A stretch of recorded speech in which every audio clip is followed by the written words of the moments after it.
nós fomos passar um fim de semana a Lisboa, sem sabermos o que é que se ia passar, e quando voltámos ao local onde morávamos, já estávamos noutra casa. Portanto, foi assim. Foi a sensação que eu tenho. O que ficou gravado em mim foi isto. Então, quando regressam para outra casa, regressam, mas com a mãe? Não Sim, foi com o pai? Não.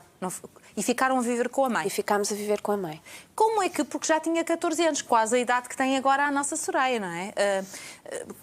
O que é que ficou ali combinado em termos de contacto com o pai, visitas? Porque continuavam a ter pai, não é? O pai não tinha desaparecido. Às vezes desaparecem, mas não foi o caso.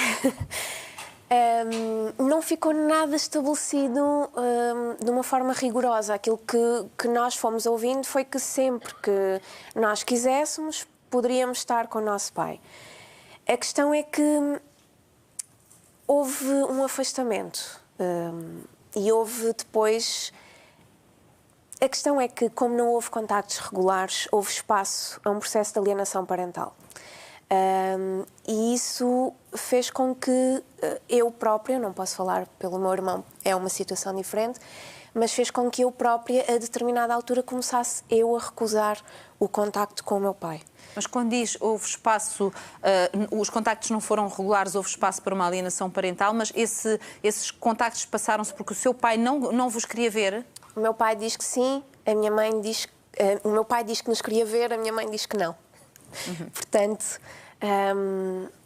E vocês ficaram ali no meio disto. E, portanto, vem então um processo de alienação parental por parte do seu pai, não é? E isso conseguiu restabelecer as visitas? Conseguiu que ele passasse a ter visitas regulares com os filhos? Não. Não. Eu posso dizer que nós só restabelecemos a nossa relação, digamos assim, como relação... Normal, de um pai e de uma filha? Exatamente. Eu não quero mentir, mas há cerca de 6 anos... 6 anos? Sim. Tem a Patrícia agora que idade? 32. Meu Deus, Patrícia, tantos anos. Pois.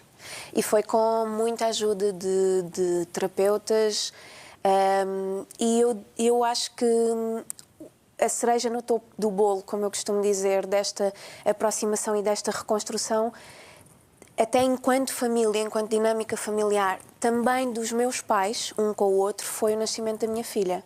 Foi há um ano. Portanto, só a partir daí é que eu, neste momento, sinto que eu posso ter os meus pais presentes e nem sequer estou já preocupada se eles estão a dar bem ou mal. Exatamente. Mas só desde então.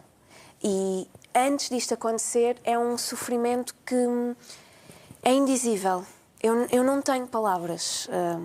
Mas aconteceu-lhe, por exemplo, uma situação que infelizmente às vezes acontece de... Era dia de visitarem o pai ou estarem com o pai. A Patrícia dizia, eu não vou. Não sei porquê, mas dizia, eu não vou. E o irmão dizia, mas eu vou. Ele ia e a Patrícia ficava. Sim. E a Patrícia ficava porquê? Que imagem é que teve durante muitos anos do seu pai? Que a pessoa que achava que ele era? Um monstro. Um monstro? Sim. Mas ele fez-lhe alguma coisa de grave que ele levou a pensar assim? Não. Nunca lhe fez nada? Não. Então um monstro porquê? Porque foi essa a ideia que foi permitida ir sendo construída. De uma forma muito subtil, mas foi construída.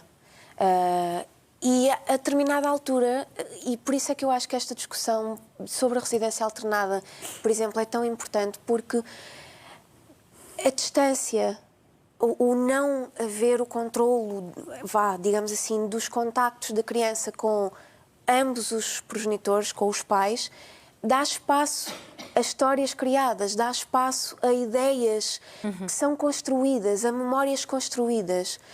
E foi isso que eu senti claramente na minha situação, não é?